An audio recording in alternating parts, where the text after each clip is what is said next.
Welcome everybody, my name is Marcus Stone, and in this video you will learn how you can add slow motion to MagoVideo video editor. So let's start.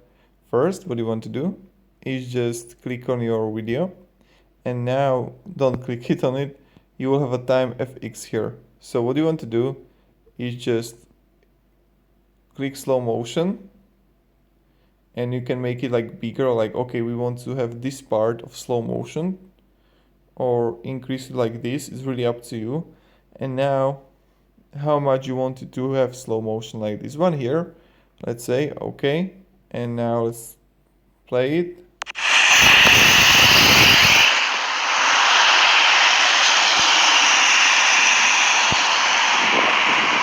No, neviem to tak veľa. Okay.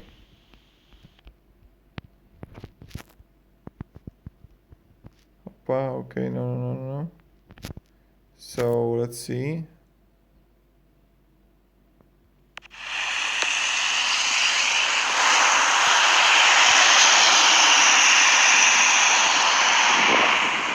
No, neviem to tak veľmi, ale...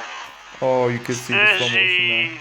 It's really important, guys, that if you're gonna slow motion the video, also your audio is going to be slow motion. So be careful about that, alright? Thank you very much, everybody. Have a great day and see ya. Goodbye.